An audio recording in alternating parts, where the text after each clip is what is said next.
Episode 7 of The Beardcaster. My name is Scott Sakura, and I am The Beardcaster.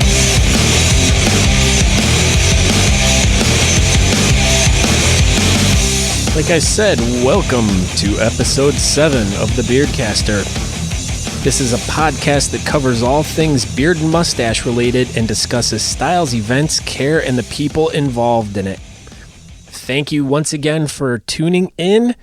And if you haven't by some chance, go to iTunes, go to Stitcher. Why don't you subscribe? Why don't you rate? Why don't you share it with your friends? Share it with your mother. Sit her down at the breakfast table in the morning and be like, Mom, you got to listen to this. I know you were devastated after Dad shaved his beard or mustache off and you've just wanted that mustached man back in your life. Well, this is how maybe she can reclaim that feeling of emptiness and loneliness she has in her heart for that void that her husband put. So maybe this podcast is for those people too. Who knows? We won't know unless you share it with your mom. So if by some chance you do share it with your mom and that is the story, you can email me at thebeardcaster@gmail.com and tell me your woeful tale. This week, I have the most spectacular guest I've ever had in my entire life and will probably ever have. It was the most craziest crazy times getting this interview. Number one, to get it. Number two, all the background checks I had to go through to actually make this happen. All the security checkpoints I had to go to. I got frisked. I went through metal detectors and it was just insane. You would have never thought in a million years that it would have been that insane. You may ask why it was that insane. Well, hello, I was interviewing the president of the American Mustache Institute. Yes, the president. That's a big deal, I'm pretty sure. Any president of anywhere. This might even be as big as the president of the United States of America. I don't know him, so I don't know what the process would be to get an interview with him. But obviously, I'm not going to be interviewing any presidents of the United States because none of them want to grow facial hair. I don't know why. All the cool people are doing it. So the president of the American Mustache Institute goes by the name of Dr. Adam Causgrove. Now, Dr. Causgrove and I crossed paths many years ago. I was in a crowd. I had a baby. Was passing him around. He was kissing babies, shaking hands. You know what all that president stuff they do. And I says to him, this is what I says. I go, yo, you and me, we're going to be friends and you're going to like it. And he was like, all right, let's do this. And then the rest is history. So 18 years later, we're sitting down at a local watering hole outside of I'm not going to even say because there might still be some implications about what had happened after the event. We'll let that information go for another date. So anyways, Dr. Causgrove and I met in a secure location, we'll just put it that way, and we discussed many things that are going on with the American Mustache Institute. Institute, don't pollute. Got to get those rhymes in there because it makes me say it and it makes me remember it. So we discussed one of the big things that are coming up for the American Mustache Institute today.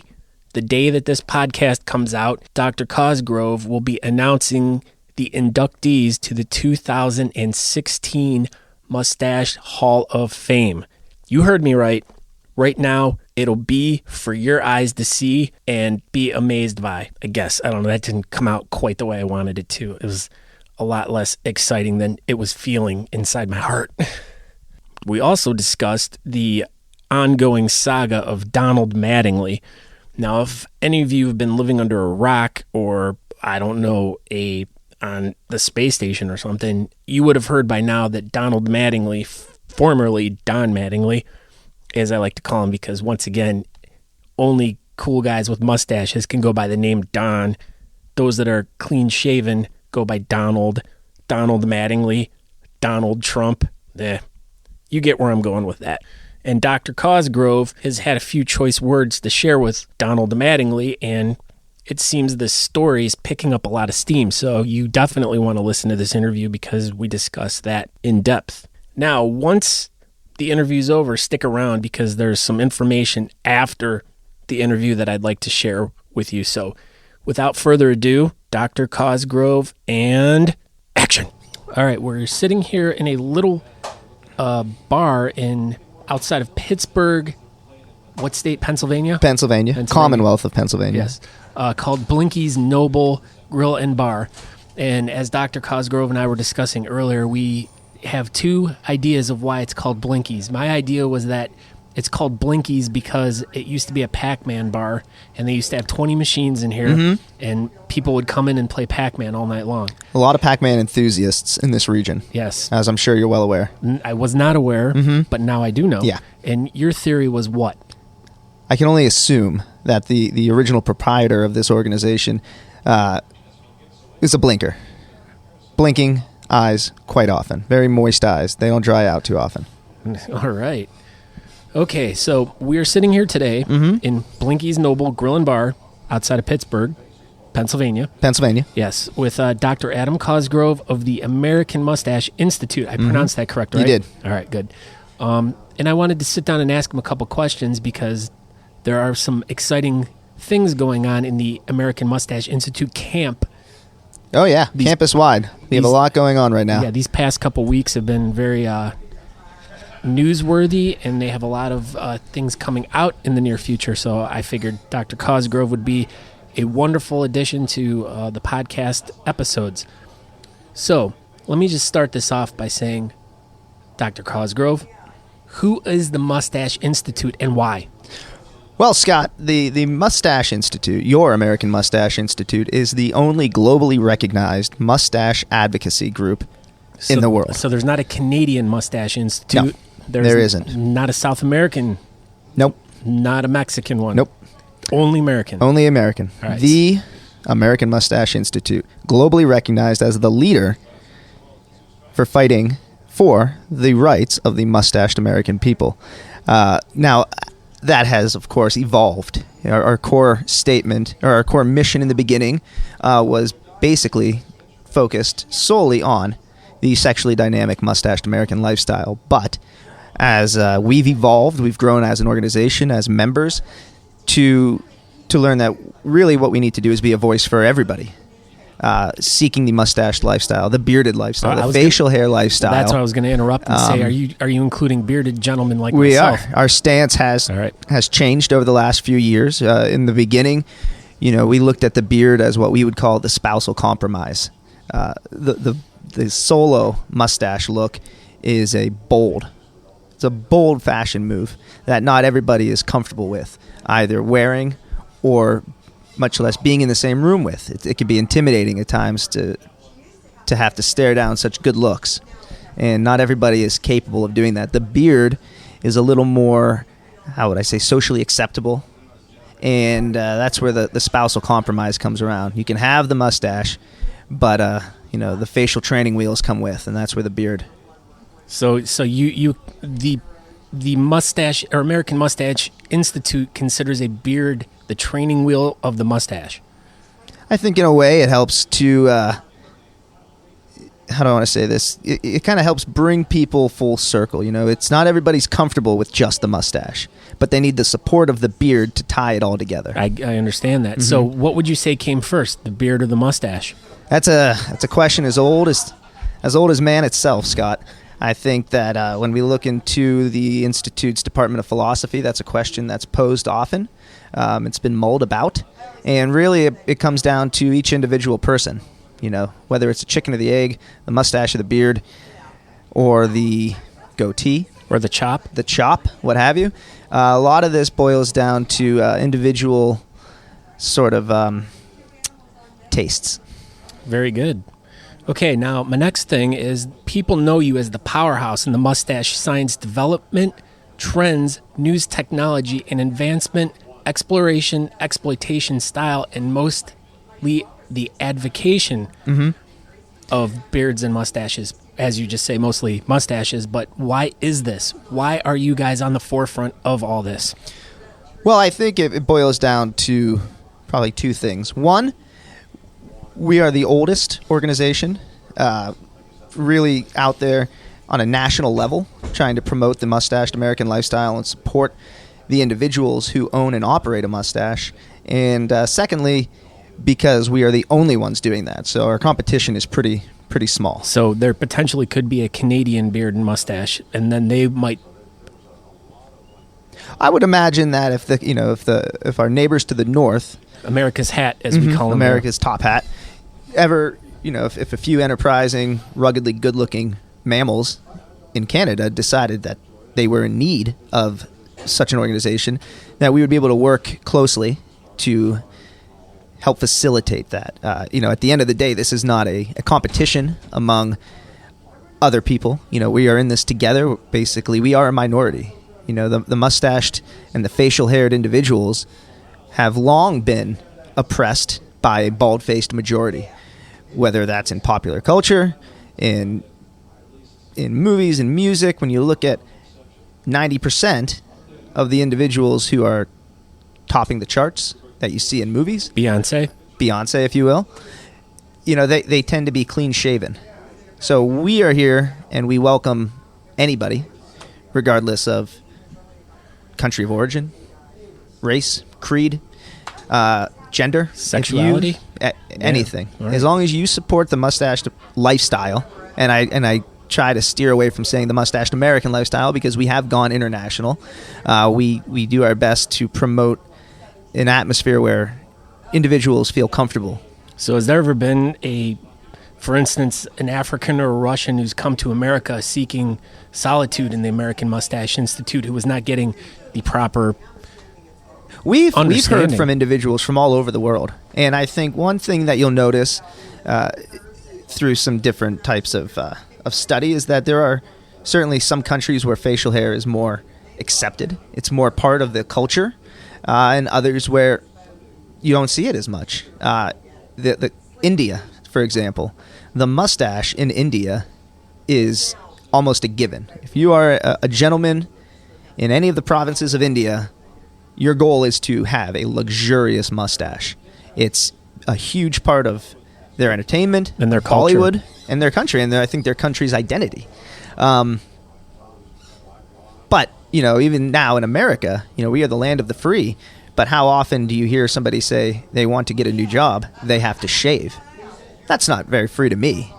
No, it isn't. Definitely not. And that's not something that people would see in other countries, and I might see it even worse in other countries. So we're here to support individuals from across the globe in anything they want to do in order to live the life they want to live, especially if that's a mustached or bearded life. Fantastic. All right, let's move on now. Okay. Getting through these first few questions, let us get to know who Dr. Causgrove is. Let us. I saw that. Yes, I like that. You like that. The condiment that I had on my burger earlier. Let's get to know his role in the Institute, and how did you get to the position you are at? Why, as mustached and bearded Americans, should we care about and follow what the Institute is doing for the facial-haired people? Now, you kind of answered that already, trying to give everyone an equal opportunity to be who they are. I think it's also important that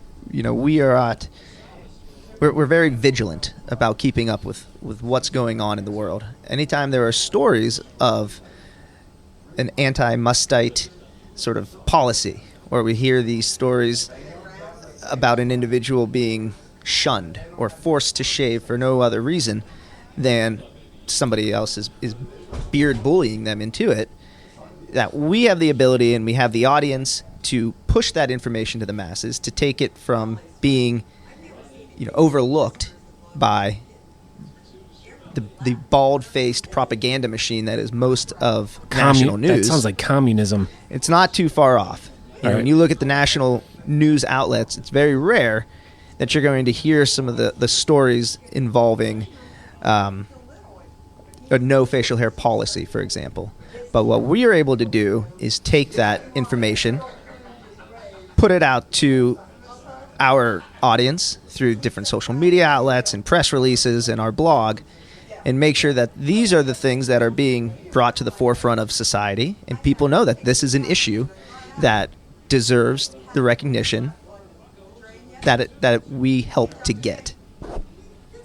Very good. Now, how did you get involved in it, though? Like, what's your story behind this whole? My story is in 2012. I had the very good fortune of being nominated for and winning the coveted Robert Goulet Memorial Mustached American of the Year Award. And I received that award. Presented by who? Presented by Wahl Trimmers. Ooh, Wahl Trimmers, a great partner of the American Mustache Institute. And I went out to Mesa, Arizona to accept this award. Isn't that close to where the Indians spring train? It's not Bradenton, Florida, where the Pirates spring train, so I'm not sure. Sorry, all right. I forget what neck of the woods I'm in here, as I'm wearing my Indians hat in enemy territory. You look good in it, though. But, hold on, as I lift my shirt. Oh, wrong one. Wrong shirt. Hold on. It's black, though. Yes, it is. There you go, Pens. The Penguins it's the World Champions. Yeah. So you know that's not a Cleveland shirt because it says World Champions on it. Well, we're a little lacking in the department of being winners. Yeah. For now. All right. So you got selected by Wahl. Well, I actually won a popular vote. Right. It was a top 10 a popularity contest. Mm-hmm. Top 10 finalists. Did that make you feel good? It did make me feel good. The city of Pittsburgh really came on board and hit that voting mechanism pretty intently. Very good. Yeah. So with just under a million, 1.2 million votes, I won the award. Wow. Yeah. You are really popular. That helped. My mom and dad probably voted about 800,000 of those. They're great. Good. And your grandparents too? If they were alive, they would have. Oh, sorry. Yeah. Bummer. My apologies. So I went out, and that's where I met the former chief executive, Dr. Aaron Perlett of St. Louis, Missouri. Does he have a beard?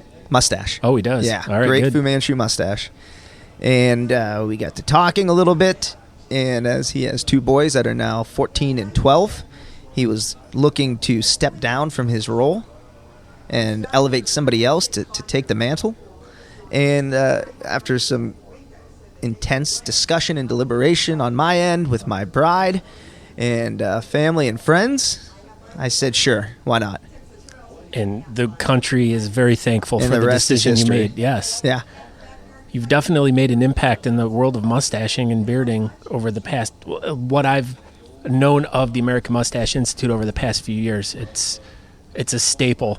I think it certainly helps to, I don't know how long I'll stay in this role. I think it's good and healthy to move it around, show that the Institute is not set to one location. So you're doing a 4-year thing like the presidency?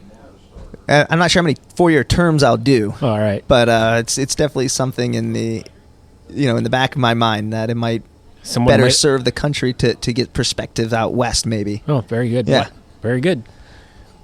Mustaches and beards have been somewhat popular in the subculture of society for many hundreds of decades. Mm-hmm. Men who've held position of power were always known to have grown different styles. What do you feel stopped this trend, especially with the presidents who ran our country?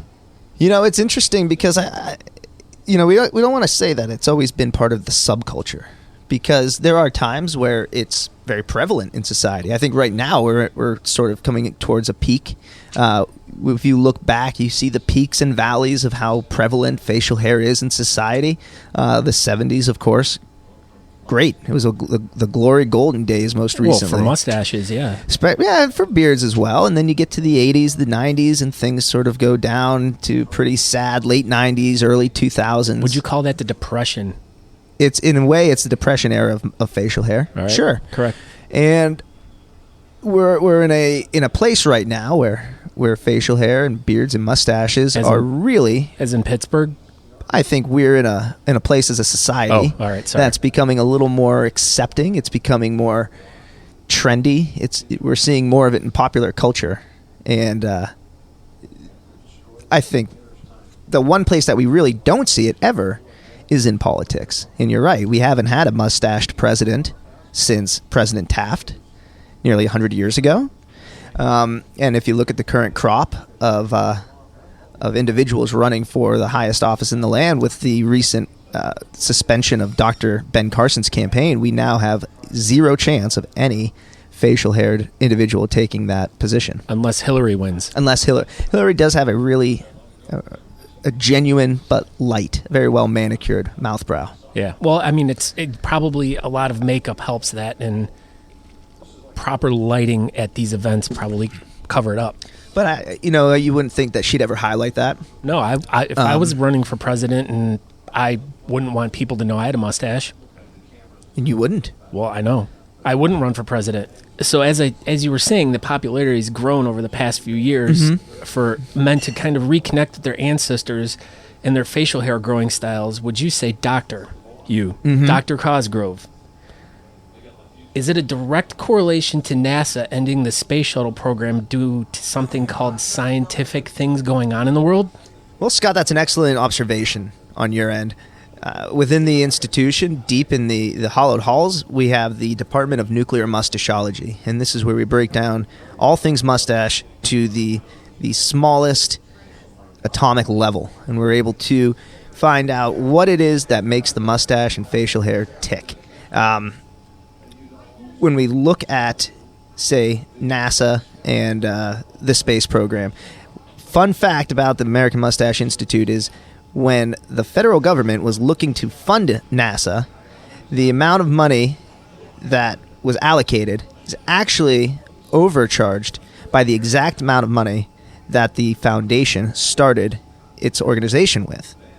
So, there are conspiracy theorists out there who want to know, where did that money go, and how did it just so happen to be the exact amount at the exact same time that the American Mustache Institute was founded? I can't go into detail about this, but I know that there are individuals, and I know you enjoy a good conspiracy theory from time to time, that this would be right up your alley. Well, yeah, we'll have to talk about this off camera.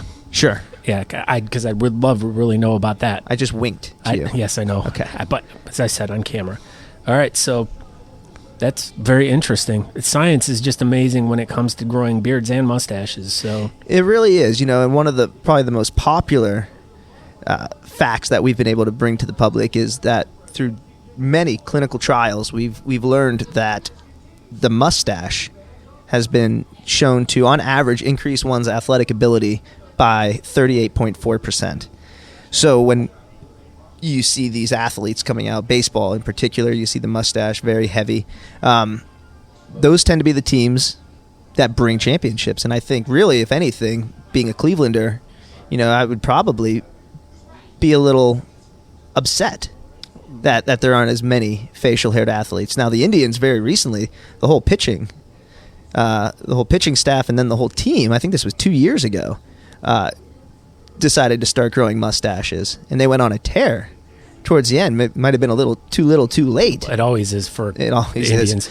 But one would think that a competent general manager would see the numbers, find the science behind it, and institute a mandatory facial hair growing rule on the team.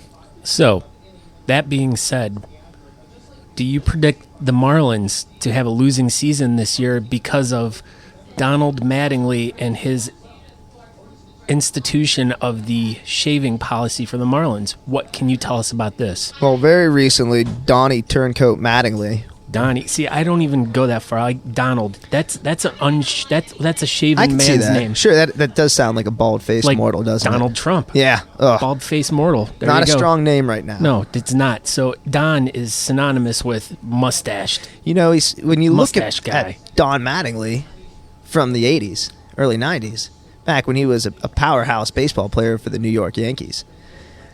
Also, arguably one of the more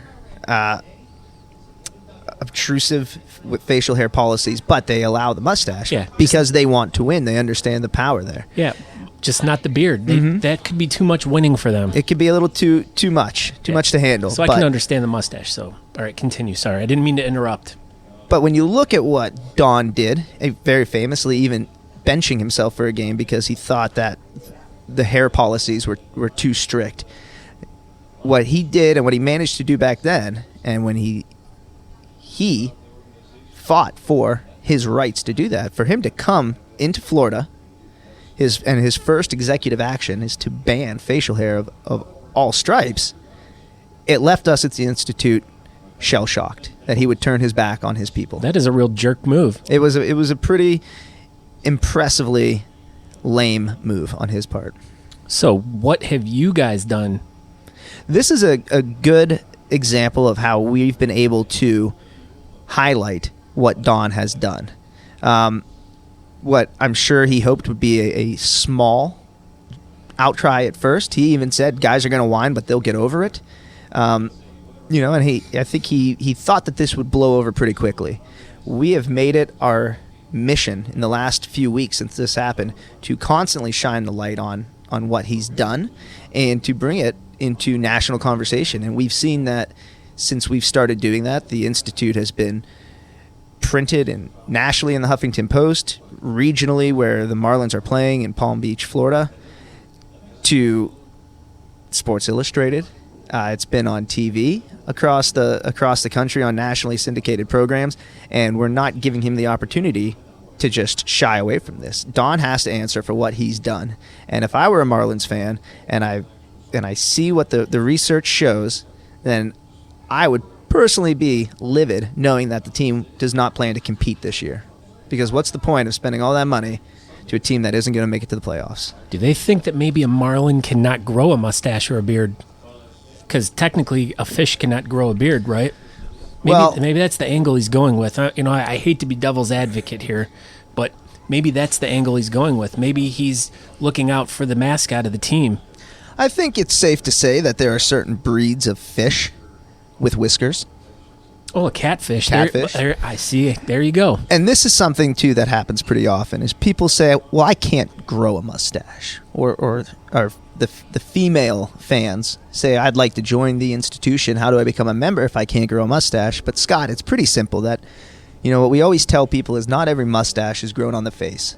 And some of those are grown on the heart. Yes. And these are the people who support the mustache lifestyle, support the bearded lifestyle, and want to make sure that everybody gets a fair shake at things. So as long as you believe in that and believe in what we're doing, we welcome you with open arms. Very good. Well said, sir. Well said. I mean, you actually just tugged at my heartstring a little bit, and I kind of am having a little tear in my eye. A little mustache on your heart now. Yes, I do. Now I definitely do. It's kind of like I feel like this weird tingling in there. I don't know if it's a heart attack, but it feels good. It does feel good. It's the opposite of a heart attack. So, all right, let us get to who you are. Mm-hmm. Okay, when and why did you start to grow? What inspired you to grow what you have now? And was your desire to feel more manly, or was it a childhood dream finally come true? I mean, what? Well, what? I grew up 2 hours north of here in Erie, Pennsylvania, and went to an all-boys school with very strict grooming standards. I think the only demerits I ever got were because my sideburns went past the middle of my ear. So would that be like wearing a skirt that's shorter than your knees? Yeah, along those lines. Right. Your hair couldn't touch your collar in the back. It had to be cut that short. No facial hair. But what if you were like the Fonz and you popped your collar? You might get away with that. All right. You might be able to get away with that. As long as you still had your tie on underneath of it. Correct. All right. But, then I got to college and things, no longer did I have these restrictions in front of me. So I would experiment a little bit. I had the chin beard at first. That was big in 2002. Started growing out the sideburns. I grew mutton chops once. Did you ever grow the Mark Tremonti? The guitar player from Creed, that little like chin strap. Oh, the chin strap. No. Virtually... There were a lot of guys that did that. Yeah. I don't think you see them too much, but in the early aughts, yeah, a lot of chin straps. Yeah, it was like that. You took a shoelace and you tied it around your ear, around your chin, and then you just shave it perfectly so you leave that little line that just goes from your corner of your ear. To each their own. It's better than nothing. Well, it was definitely a failed trend in hairstyles. That was not one that lasted too long. Kind of like the neck beard. Yeah. The neck beard didn't last too long either. I think that only lasted one guy.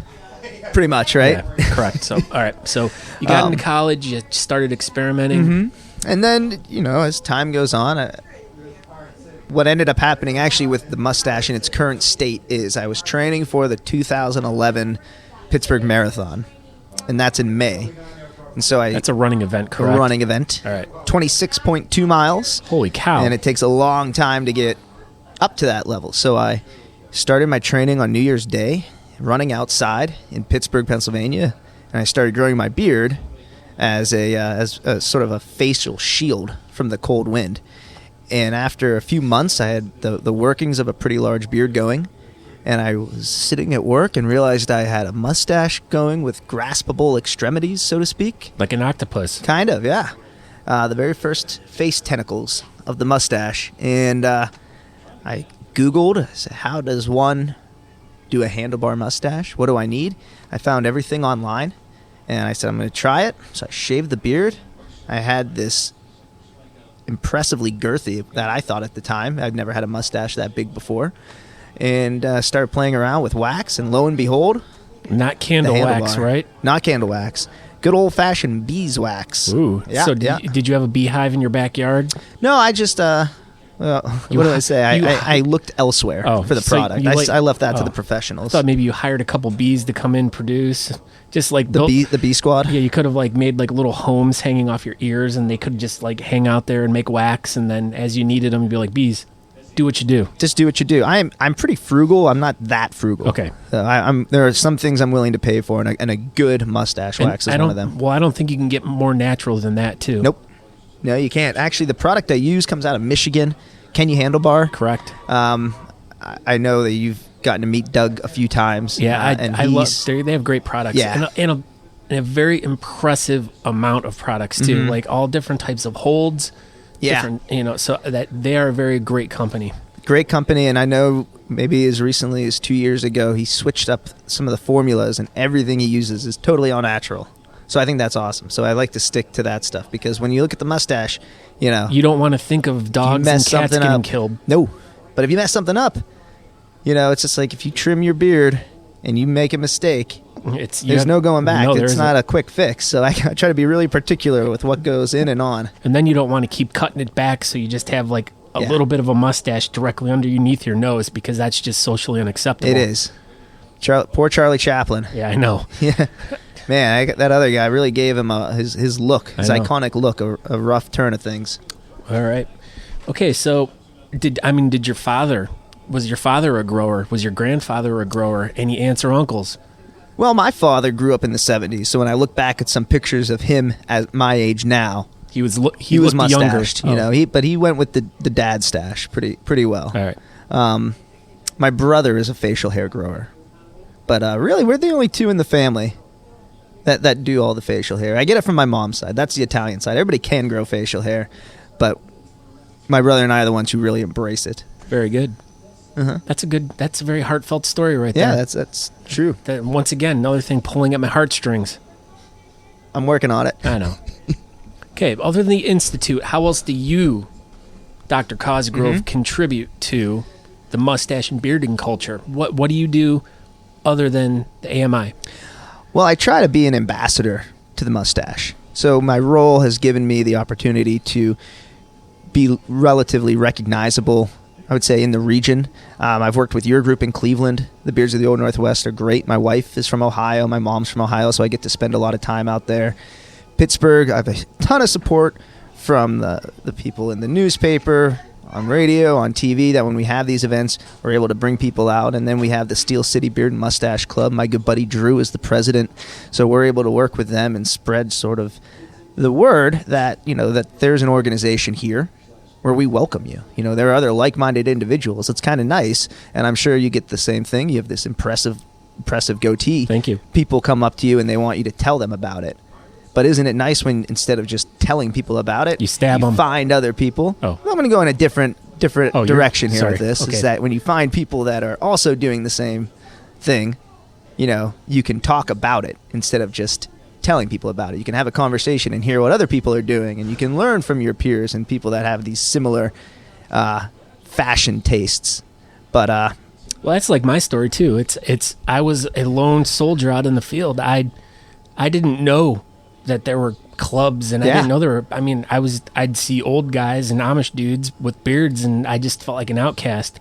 And people would look at me all the time, all strange, and it made me feel weird, but I liked the look, so I kept with it. Mm-hmm. And then one day I just stumbled upon a club, and holy shit, the whole world was like, a whole veil was lifted, and I was part of a group. Yeah, and there are dozens of us now. Yeah, at least. And it's good to have other people like that. It's also kind of fun when you're walking down, walking into a restaurant with 8 guys and all have giant facial hair. The whole place turns, looks, and they, deep down, every guy there is saying, man, I wish I could do that. Yeah. And they can. And now that's one thing that we try to do is we say, you can do that. we are real people too. Come join us. Grow a beard. Stop shaving. Throw your razors away. Make sure you recycle them, though, because most of they're recyclable, aren't they? If it's a recyclable razor, you should definitely always recycle. Because you don't want a whale getting caught in it, or a dolphin or something. We've heard too many stories. I know. Too many whale and dolphin-related shaving stories. Tell me about your charity work. Let's get inside the heart and the soul of a man whose heart is so full of love that it finds its way out of your body via the hair follicles below your nose, where it explodes into the world in the form of that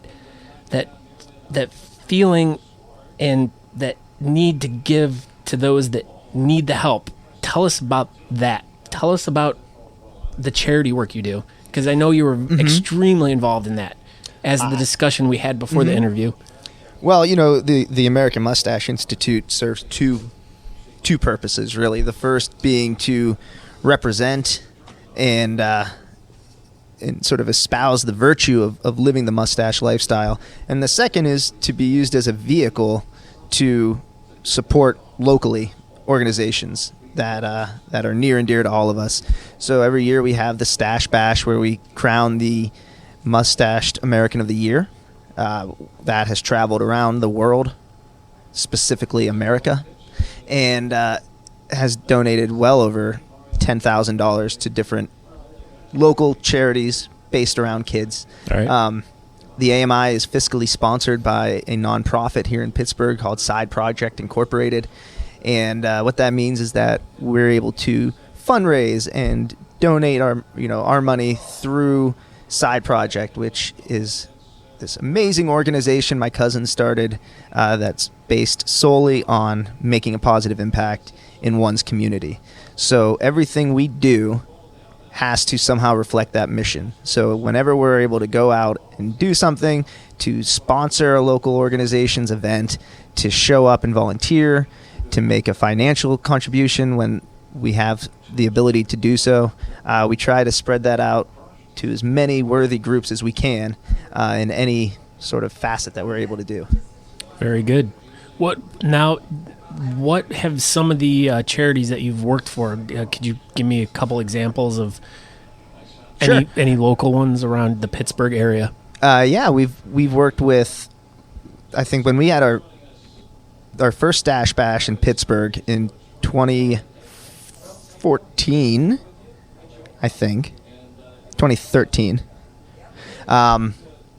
We were able to make a donation of, I think, $2,500 to Steps to Independence, which is a smaller Pittsburgh organization that works with children that have physical and cognitive disabilities. So, the kids are basically, it's a school where they're able to not only work on the educational component, but they work on the physical rehabilitation too. And so they're able to put everything in this sort of one-stop shop, so to speak.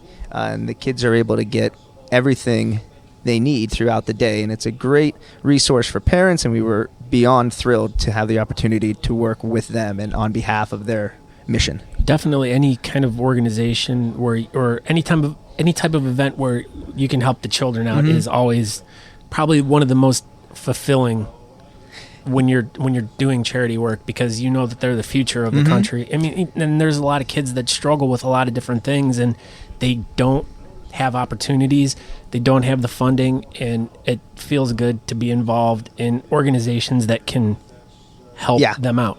I think the Stash Bash is almost solely gone to benefit children-related groups. But that being said, we are a national organization. People will reach out from across the country for sponsorship opportunities. We sponsored, last year I saw you in Champion, Ohio, the Rotary's Bluegrass Festival. We were able to help raise, I think they ended up raising almost $10,000. Wow, very good. For the local Rotary Club. Wow. But we've also sponsored polo horses out in Madison, Wisconsin for a fundraising event. I don't know what a polo horse is, but I sponsored one. Very good. It was great. I think it has something to do with it's a horse that runs real fast and has a stick, and it like runs and it goes over like a real tall thing. So this isn't water polo horses. Oh, I was thinking pole vaulting. Oh, pole vaulting. Sorry. Okay. Pole. I get the word. It just gets all mixed up sometimes when you start thinking of poles. Well, not the Polish, but yeah. Yeah, I know. And then we're talking about polo, not pole. Oh, okay. I don't even know where I was going with that. We got there, though. I got to the POL, and I got too excited. You just stopped. I know. The rest of the conversation just went, I'm like, all I was thinking about was POL. Classic Sikora. Oh, I know. Okay, so this is actually the main reason that I wanted to talk to you, other than with what's been happening with Donald Mattingly and the Marlins who cannot grow facial hair because, well, other than catfish. And if they were the catfish, then I would really understand where he's going with that, because as we determined, catfish do have things hanging off their face that would resemble, specifically whiskers. Yeah, whiskers. So just like you and I. I know. So technically, we could be mistaken for catfish. It's possible. It could be possible. It's in the realm of possibility. Okay. So, but the other big thing that's going on with the AMI right now is currently you guys are wrapping up the nominations for the second class of the Mustache Hall of Fame. Tell us about the process. Tell us who's in the first class. Who are some of the nominations for the year 2016, and how does the Institute and its members narrow it down, and what is the process, Doctor? Sure. So this will be the second year for the International Mustache Hall of Fame, also sponsored by Wahl Trimmers. Great folks over at Wahl. They're very supportive of everything we're trying to do. And in short, what we've wanted to do is highlight sort of the prominent mustaches in history. There's always been even if it's been maybe a little more covert than one would think, but there is a major propaganda campaign always being pushed by the bald-faced majority out there. So it is our goal to promote and to showcase the best of the best, that these are the movers and shakers throughout history that have done exceptional things and are the pinnacle of mustachery. And it is our cause to highlight them, to give them a Hall of Fame where we can educate the people, we can showcase what they've done, and continue to push the movement forward. Would it be safe to say that Donald Mattingly was not considered to be an entry this year? Absolutely not this year, and that's what's, it's sad to see that an individual who once was so universally revered and recognized as part by his mustache, another baseball player who went that way, Keith Hernandez, who very famously made a public spectacle of his shaving the mustache. So would this be technically that asterisk that he would get next to his name if he didn't get inducted, such as Barry Bonds in the juicing? It's certainly possible if that ever comes across. I don't know that either of those guys have really made a strong case for their inclusion into the hall, but everything's fluid. Right. Don could wake up one day and realize the error of his ways and become a huge advocate for the mustache lifestyle. And if that were the case, he could really turn this whole thing into a cause for good. But we'll have to wait to see how that plays out. He could potentially become the mustache American of the century. It's certainly possible, but anybody could. That's the beauty of this. Anybody could grow a mustache and do something great. All right, so why don't you give me a few examples of some of the people that were inducted last year? Sure. We have 7 categories at the Hall: politics and leadership, historical figure, animated, sports, film and television, music, and arts. And among those luminaries in the very first class, you have folks ranging from Lanny McDonald, Canadian hockey player, Salvador Dali, Spanish artist, Albert Einstein, who I believe was from Germany, to Americans like Raleigh Fingers and Bruce Baumgartner. We really covered the whole gamut, and we were able to find a great crop for the inaugural class. And as we're moving into the second class, it's been really fun to see all the nominations come through. I think the first class really encompassed a lot of the sort of obvious folks. Tom Selleck. That's what everybody thinks of when you think mustache. Sam Elliott, definitely in there.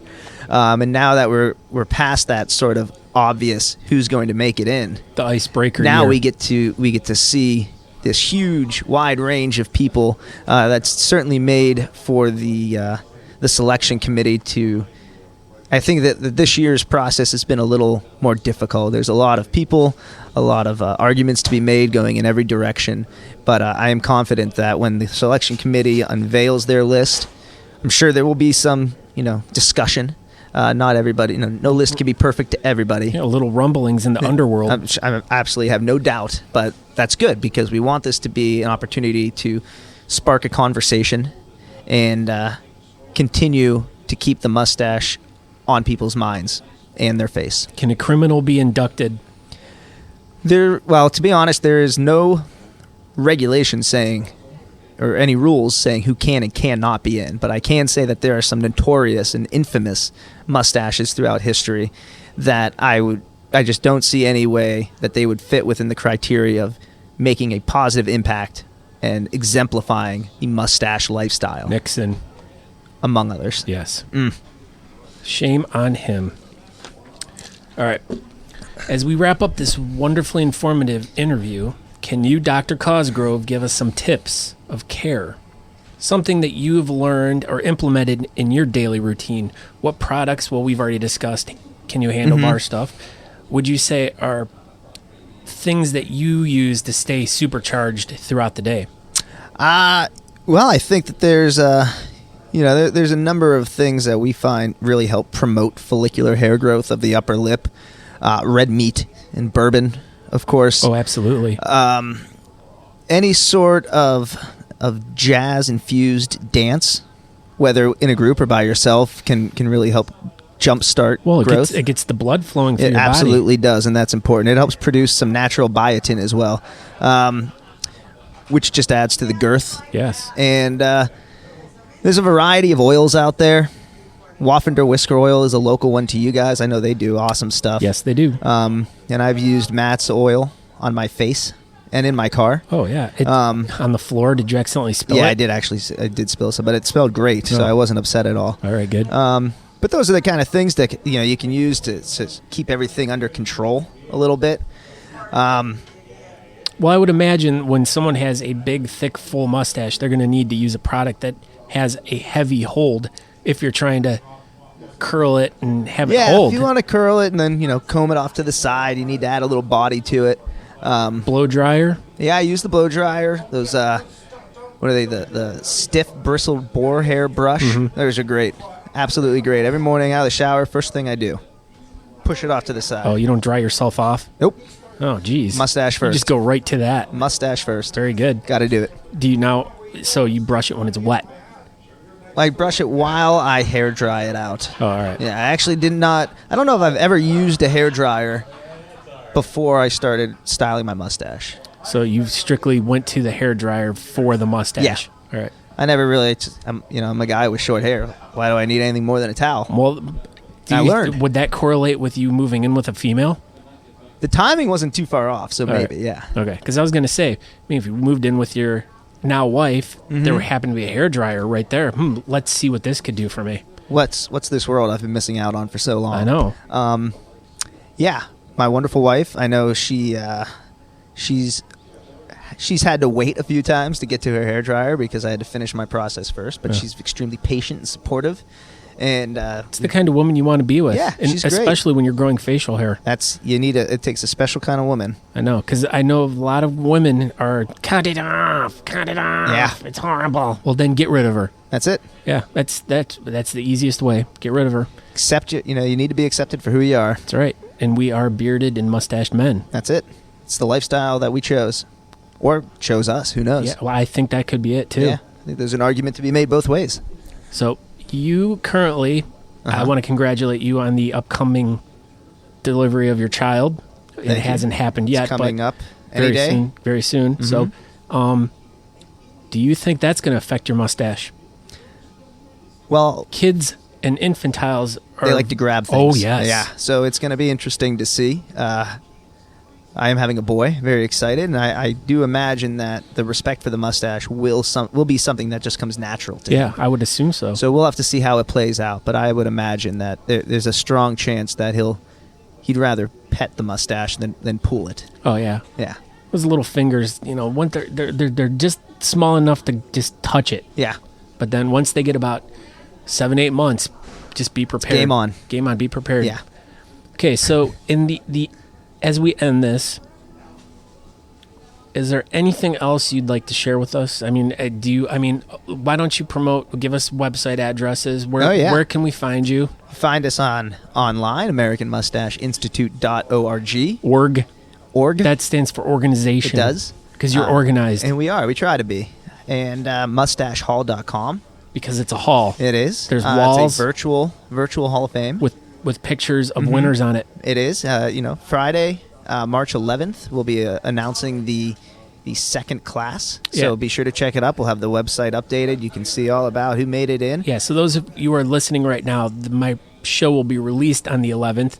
So when you're done listening to this, I will have links in my show notes that will go directly to the Mustache Institute's page, where you can find out all the information, the current, because at that point it should be updated by then. Oh, yeah. To have who the current winners are, or the current inductees to the Hall of Fame. So check that out. Yeah, and look for us on Facebook and Twitter and Instagram, the whole nine. We do try to highlight mustached Americans of the day. So anybody is up for that. We try to recognize those individuals who are living the mustache life and give them their chance to shine on a national stage. Celebrate their lives. That's it. The life they chose to live. All right. Well, thank you very much for meeting with me today, Mr. Causgrove. Always a pleasure. Dr. Causgrove, Thank you. I want to ask you that. How does one become a doctor? A doctor of nuclear mustachology through the Institute. It was a very rigorous 6-week class that involved sending and receiving postcards to my friend and colleague, Aaron Perlett, in St. Louis. Awesome. That's very interesting. That's it. All right. Well, thank you very much for taking your Sunday afternoon away from crib building. That's it. And we shall be talking with you very soon, sir. All right. Scott, you're welcome. Thank you. And cut. That was a fantastic time, Dr. Causgrove. Thanks for meeting with me. I had an awesome time, but I always have an awesome time when I'm with you, because you are just one heck of an awesome dude.